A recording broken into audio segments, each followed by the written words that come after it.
starting a small business is not easy. Globally, the success rate of businesses is actually quite similar. In United States, the US Bureau of Labor Statistics revealed that 20% of businesses fail within their first year. By the end of fifth year, 50% of businesses will shut down and only 30% will survive post 10-year mark. If you move to United Kingdom, the scenario is pretty similar. 90% of businesses will survive the first year, but the survival rate would drop up to 40% by the fifth year. But if you move to India, 70% of small businesses won't even survive past the third year mark. Despite these odds, there are 3 small business ideas that will very less likely to fail. We'll discuss some shocking data results that will explain why these small business ideas are very less likely to fail. We'll discuss why these business models work and have the tendency to grow further in the future. And we'll also discuss some success stories of how some of these businesses started as a small business idea and then have become huge. So these small business ideas also have the opportunity to grow. The first one is information technology services. What if I tell you that India is home to over 60% of world's digital workforce?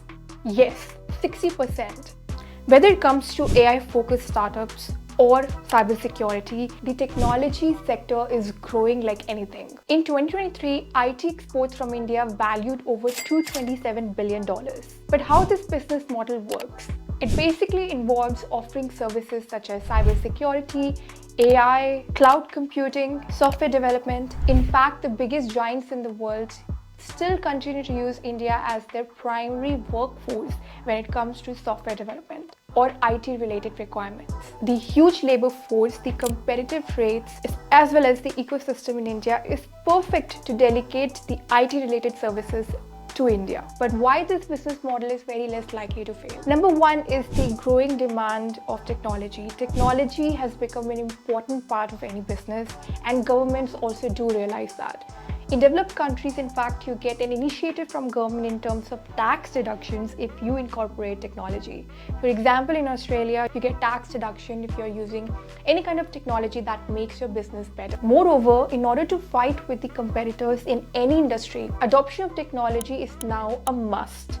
Whether it comes to using better marketing tools, better management tools, even for cybersecurity, which is a growing concern worldwide. The scalable workforce, the cost effectiveness that India provides is very hard to find in other parts of the world. So this business model is very less likely to fail or change any soon. If you look at some notable success stories, Infosys started with just $250 and now is valued over $60 billion.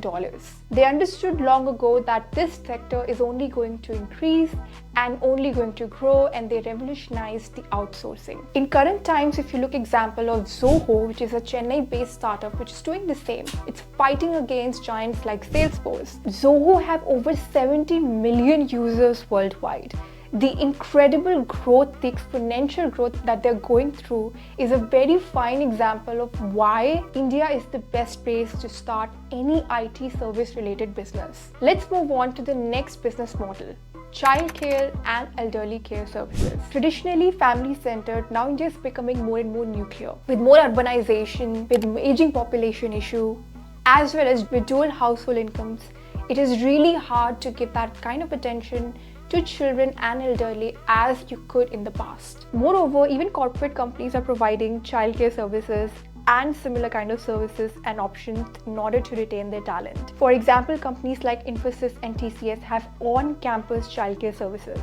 There are also huge demand of home-based elderly care services, where instead of taking elderly away from the family, the home-based services are provided. This business model can be started with less capital, but the biggest challenge would be to gain trust and to grow. Now let's talk about why this business model is very less likely going to fail. The first thing is the growing aging population issue in India. India's senior population is set to double up by 2050. Elderly care is actually a high growth sector. In fact, even Indian billionaire Nikhil Kamath is considering to invest into these services because of the aging population issue. Moreover, the rising dual household income also leads to more demand for professional care services, especially when it comes to children and elderly. That traditional family support ecosystem has completely been destroyed because of urbanization, where now it is hard to provide that kind of care that you could in the past. And even corporate companies are supporting and encouraging their employees to take these services so that they can still focus on their work without getting distracted. And most importantly, in order to promote work-life balance. As this is such a growing sector with such a huge problem coming up, it is very less likely that this business model is going to fail any soon. Now let's talk about some business models which have started small in the sector but has grown immensely. The first one is Clay Schools. Founded in 2011, Clay Schools have over 100 centers in the country. They even partner with companies like Microsoft to provide these services to their employees in order to promote work-life balance. This sector is only going to grow, and there are many services that can be provided at very lower cost in this sector. And the third sector is actually quite surprising. It's the cleaning services. The cleaning service sector is now valued over $6 billion USD in India, and it is only annually growing. Basically, in the residential and commercial spaces, people are looking for more flexibility where they can get cleaning services at their own flexibility. Most importantly, post-pandemic, people have realized the importance of hygiene.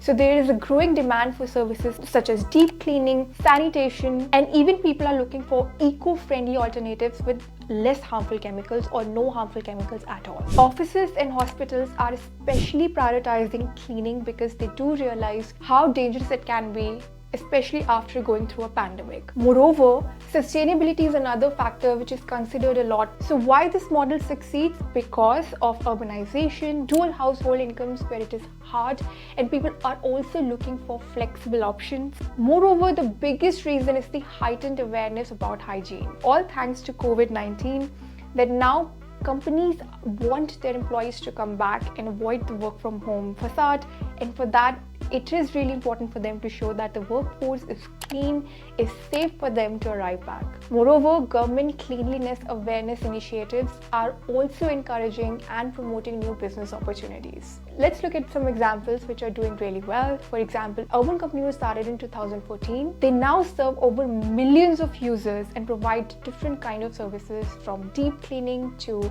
sanitation. Moreover, they're even planning to expand internationally because this is a huge problem which is growing worldwide. You don't need a lot of money to start this business. Moreover, this sector is one of those high potential sectors which is often ignored but has shown immense potential. So here are the 3 small businesses that are very less likely to fail. And I would love to know if you have any other ideas or what are your thoughts about these business models. Do you think they're worth trying? Your comments are really important to me and can be very helpful to someone who is considering of starting a business. So I would love to know your thoughts in the comment section. Thank you so much for watching this video, and I will see you in my next one. Till then, take care. This is Priya signing off.